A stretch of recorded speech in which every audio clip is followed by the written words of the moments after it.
नमस्कार, star India वनमध्ये आपलं स्वागत आहे। पाहूया आजची प्रमुख माहिती। माळीवाडा वेस प्रकरणात मोठा दिलासा, उच्च न्यायालयाचा स्थगिती आदेश, फुले स्मारकासाठी शिंदेंची भेट। अहिल्यानगर शहरातील ऐतिहासिक माळीवाडा वेस प्रकरणाला नवे वळण मिळाले आहे। माळीवाडा वेस पाडण्याच्या हालचालींना उच्च न्यायालयात आव्हान देण्यात आले होते आणि न्यायालयाने संबंधित प्रकरणावर स्थगिती दिल्याची माहिती नागरिकांकडून देण्यात येत आहे। या प्रकरणामुळे माळीवाडा परिसरातील नागरिकांमध्ये समाधानाचे वातावरण निर्माण झाले आहे।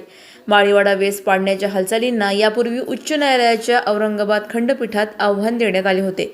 दरम्यान परिसरातील नागरिकांनी या ठिकाणी राष्ट्रपिता महात्मा ज्योतिराव फुले आणि क्रांतिज्योती सावित्रीबाई फुले यांचे भव्य स्मारक उभारण्याची मागणी पुढे रेटली आहे। यासाठी नागरिकांचे शिष्टमंडळ लवकरच महाराष्ट्राचे उपमुख्यमंत्री एकनाथ शिंदे यांची भेट घेणार असल्याची माहिती समोर आली आहे। माळीवाडा वेस ही शहराच्या ऐतिहासिक वारशाची ओळख असून ती जतन करण्यासोबतच सामाजिक आणि शैक्षणिक प्रेरणास्थान म्हणून फुले दाम्पत्याचे स्मारक उभारावे अशी मागणी नागरिकांकडून केली जात आहे। या प्रकरणाकडे आता संपूर्ण जिल्ह्याचे लक्ष लागले असून उपमुख्यमंत्री एकनाथ शिंदे यांच्या भूमिकेकडेही सर्वांचे लक्ष केंद्रित झाले आहे। सर्वप्रथम मी महात्मा ज्योतिबा फुले आणि सावित्रीबाई फुले यांना अभिवादन करतो। काल आपल्या संभाजीनगर हायकोर्टाने जो निकाल दिलेला आहे, या विषयाला त्यांनी संरक्षित करण्याचा जो निकाल दिलेला आहे, त्याच्यामुळं आज नगरकर व माळीवाडाकर आमच्या माळीवाड्याचं जे नाक, आम्ही असं समजतो की ही माळीवाड्याची जी वेस आहे हे आमचं नाक आहे आणि त्याला काही लोकांनी त्याला पाडण्याचा प्रयत्न केला, पण हायकोर्टाने मोठा दिलासा दिला। ह्या लोकांच्या, नगरकरांच्या भावना होत्या आणि माळीवाडाकरांच्या भावना होत्या, त्यासाठी आम्ही हायकोर्टात गेलो होतो आणि हायकोर्टाने जनतेच्या मनासारखा निकाल दिलेला आहे असं मला वाटतं।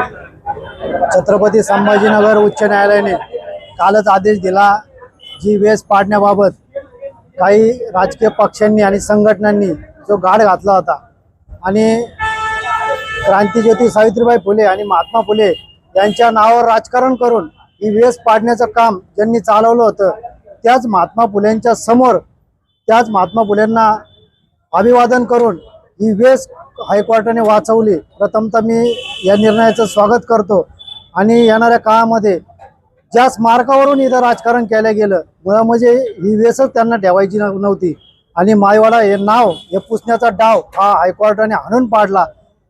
जे काही स्मारक आहे ते लवकरात लवकर आम्ही सर्वजण मिळून वाड्या पार्कमध्ये नगरकरांना अभिप्रेत असणारे जे स्मारक, वाचनालय, सर्व सुयुक्त असं स्मारक व्हावं याकरिता पालकमंत्र्यांची भेट घेऊन आम्ही ती मागणी करणार आणि स्मारक पूर्ण करण्यासाठी अतोनात प्रयत्न करणार, एवढंच मी या ठिकाणी सांगतो। आज या ठिकाणी काही दिवसापूर्वी काही विघ्नसंतोषी मंडळींनी वेस पाडण्याचा घाट घातला होता, त्याला माननीय उच्च न्यायालय यांनी चपराक दिलेली।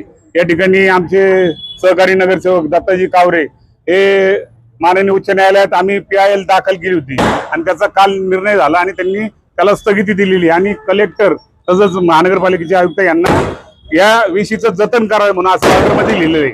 त्यांनी त्याच्यामध्ये सांगितलेलं आहे की जे स्पष्टीकरण त्यांनी त्यात पाहिलं त्याच्यामध्ये त्यांनी सांगितलं की दिल्ली पुरातत्व आर्किओलॉजिकल डिपार्टमेंट दिल्ली यांनी वेळोवेळी पत्र व्यवहार केलेले आहे आणि ही वेशीचं जतन करा असं सांगितलेलं असताना देखील काही लोक या ठिकाणी वेस पाडण्यासाठी घाट घातला होता, त्याला चपराक माननीय उच्च न्यायालयाने दिलेली।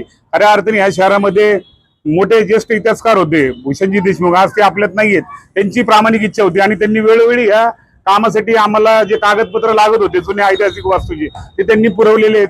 काही इथल्या आमच्या जुन्या नागरिकांनी कागद पुरवले होते आणि ते कागद घेऊन आम्ही माननीय आमचे दत्ताजी कावरे हे माननीय उच्च न्यायालयात गेले आणि त्यांना काल स्थगिती दिलेली। यापुढे जो विषय आहे की महात्मा फुले आणि सावित्रीबाई फुले यांचा पुतळा उभारायचा, आम्ही याच्यानंतर येणाऱ्या काळात पालकमंत्र्यांची काही दिवसापूर्वी एकनाथ शिंदे यांना पत्र दिलेलं आहे, त्याचप्रमाणे पालकमंत्री यांची भेट घेणार आहे की आम्हाला वाड्या पार्क या ठिकाणी जी मोकळी जागा आहे ओपन स्पेस त्या ठिकाणी पूर्णकृती पुतळ्यासाठी जागा द्यावी ही आमची मागणी राहणार आहे। येणाऱ्या भविष्य काळात आमची मागणी राहणार आहे। वेस वाचली, सर्वोच्च न्यायालयाचे या ठिकाणी आभार। खरं तर औरंगाबाद खंडपीठामध्ये जो संभाजीनगर खंडपीठामध्ये जो विषय दत्ताजी कावरे यांच्या माध्यमातून PIL आम्ही दाखल केली, आणि आपण पाहिलं असेल की ही जतन व्हावी, हिचं संवर्धन राहावं, एक सांस्कृतिक ठेवा आहे अशी आमची माळीवाडाकर नगरकर म्हणून इतिहासप्रेमी नगर शहरातील जे काही लोक आहेत त्यांनी पुढाकार घेऊन याच्यामध्ये आम्ही सह्यांची मोहीम घेतली. त्यामध्ये वेगवेगळ्या माध्यमातून सगळी माहिती गोळा करून न्यायालयासमोर गेलो आणि खऱ्या अर्थानं त्यांनी सांगितलं की याचं संवर्धन झालं पाहिजे, याचं जतन झालं पाहिजे. म्हणून उद्याच्या काळात या ठिकाणी अत्यंत चांगला महात्मा ज्योतिबा फुले व सावित्रीबाई फुले यांचा पुतळा तर लागणारच आहे, पण त्यांचं स्मारक व्हावा याच्यासाठी आम्ही आत्ताच आमच्या बाळासाहेबांनी सांगितलं तसं आम्ही एकनाथजी शिंदे साहेब यांना त्या ठिकाणी विनंती केलेली आहे आणि पालकमंत्री यांना देखील भेटणार आहोत. आम्ही कलेक्टर साहेबांना आम्ही निवेदन दिलेलं आहे की आम्हाला तुम्ही जागेची उपलब्धता करून द्या. निश्चित नगर शहरामध्ये अत्यंत चांगलं असं स्मारक महात्मा ज्योतिबा फुले आणि सावित्रीबाई फुले यांचं होईल. खरं तर त्यांचा जो विचार होता शिक्षणाचा तो पुढे नेण्यासाठी त्या ठिकाणी अत्यंत चांगलं काम, दर्जेदार काम त्यामध्ये निश्चित त्याच्यामध्ये अभ्यासिकापासून ग्रंथालय, वाचनालय, विविध वेगवेगळ्या स्पर्धा परीक्षांचे क्लासेस त्या ठिकाणी भरतील अशा पद्धतीची मागणी आम्ही त्या ठिकाणी केलेली आहे. आज जी चपराक, खरं तर काही लोकांना ही वेस पाडून काय साध्य करायचं होतं माहीत नाही, पण कोर्टाच्या निदर्शनास आलं त्यांनी विलंब न आवताला लगेच स्टे दिलेला आहे आणि कलेक्टर आणि आयुक्त साहेब यांना त्याच्याबद्दल आता पुढं त्यामुळे नोटीस निघणार आहे. निश्चित हे माळीवाडाकरांचं, नगरकरांचं जे ऐतिहासिक या नगर शहराचा वारसा म्हणून आपण जे नाव घेतो ते जपण्याचं काम आम्ही सगळ्यांनी केलेलं आहे. त्याबद्दल आमचे सगळे सहकारी यांचे देखील मनापासून आभार मानतो. आमच्या यूट्यूब चॅनलला नक्की सबस्क्राईब करा. पाहत रहा स्टार इंडिया. फेसबुक आणि इंस्टाग्राम स्टार इंडिया 1ला फॉलो करा. पाहिल्याबद्दल धन्यवाद.